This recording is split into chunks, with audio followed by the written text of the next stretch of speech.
परिचय। रेशे यानी पौधों और जंतुओं दोनों से प्राप्त किए जा सकते हैं। कुछ परिचित पौधे जैसे कपास, जूट और सन रेशों के प्रमुख स्रोत हैं। रेशों के कुछ प्रमुख जंतु स्रोत हैं भेड़, बकरी, ऊंट, एल्पेका और लामा। यदि हम कीटों को जंतुओं से भिन्न माने तो रेशम कीट को फाइबर के कीट स्रोत के रूप में वर्गीकृत कर सकते हैं। इस पाठ में हम पशु रेशों के बारे में विस्तार से जानेंगे, खासतौर पर ऊन के बारे में। उद्देश्य।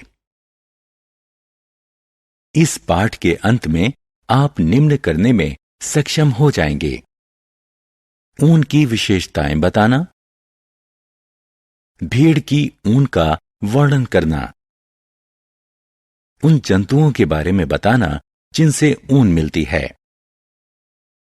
भेड़ से ऊन प्राप्त करने की प्रक्रिया का वर्णन करना, रेशों से ऊन बनाने वाले संसाधन को समझाना। ऊन की विशेषताएं। ऊन प्रोटीन फाइबर होती है। यह ऐंठनदार और लचीली होती है। ऐंठन ऊन को फूला हुआ बनाती है और ऊष्मा को रोकने में सहायता करती है। ऊन नमी और ध्वनि को सोखती है क्योंकि यह खोखली होती है। साधारणतया ऊन क्रीम जैसे सफेद रंग की होती है, लेकिन यह काला, भूरा या चांदी जैसे रंग में भी हो सकती है। ऊन हाइपो एलर्जिक होती है। दूसरे शब्दों में यह मनुष्यों में कम एलर्जी उत्पन्न करती है। भेड़ की ऊन। ऊन का मुख्य स्रोत भेड़ है। ऊन प्रदान करने वाले जंतुओं के शरीर पर बालों का मोटा कोट होता है। उनके बाल बहुत सी हवा को रोक लेते हैं। क्योंकि हवा ऊष्मा की कुचालक होती है, इसीलिए बाल जंतु को शुष्क और गर्म रखते हैं, जो ठंडी और कठिन जलवायु में जीने में सहायता करते हैं। भेड़ की बालों वाली त्वचा में 2 प्रकार के रेशे होते हैं: कड़े गलमुच्छे वाले बाल और त्वचा के महीन मुलायम बाल। महीन बाल ऊनी कपड़े बनाने में प्रयुक्त होते हैं और कड़े बालों का प्रयोग गलीचा बनाने में होता है। जंतु जो ऊन उत्पन्न करते हैं। भेड़ के अलावा कई अन्य जंतु भी ऊन का उत्पादन करते हैं। ये जंतु हैं याक। याक की ऊन तिब्बत और लद्दाख में सामान्य है। अंगोरा बकरी। यह पहाड़ी क्षेत्रों जैसे जम्मू एवं कश्मीर में पाई जाती हैं। इससे प्राप्त ऊन को अंगूरा ऊन कहते हैं। कश्मीरी बकरी। इससे प्राप्त ऊन बहुत ही मुलायम होती है और इसका प्रयोग शॉल बुनने में किया जाता है। ये शॉलें भारत में पश्मीना शॉल के रूप में विख्यात हैं। ऊंट। ऊंट के शरीर पर पाए जाने वाले फर का उपयोग भी ऊन के रूप में होता है। लामा और एल्पेका दक्षिण अमेरिका में पाए जाते हैं और ऊन का उत्पादन करते हैं।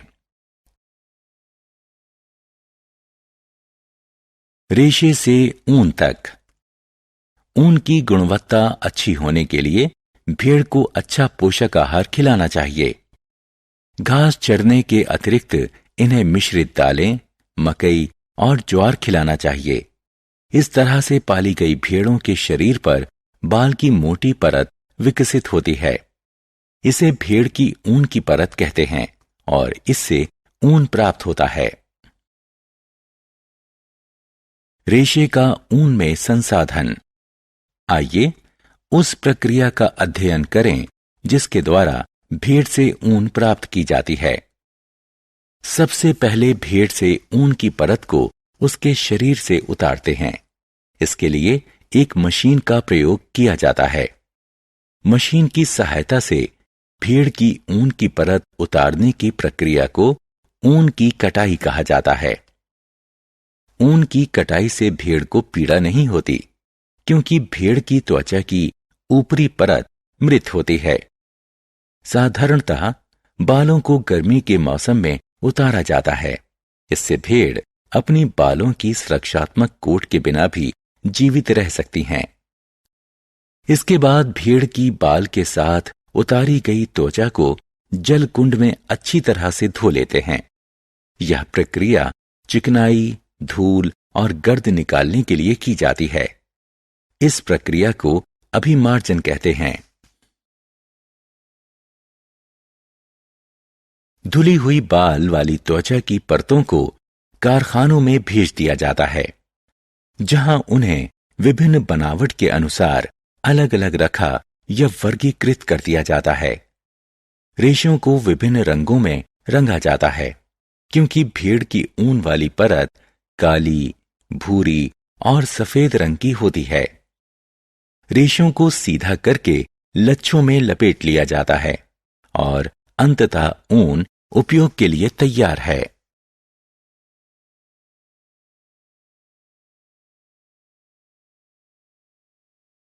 सारांश। आइए हमने जो कुछ सीखा है उसे संक्षेप में दोहराएं। ऊन एक पशु रेशा है। इसे भेड़, बकरी, ऊंट, एल्पेका और लामा से प्राप्त किया जाता है। ऊन प्रोटीन रेशा है।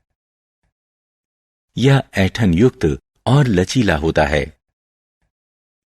मशीन की सहायता से भेड़ के शरीर से त्वचा की परत से ऊन निकालने को ऊन की कटाई कहते हैं।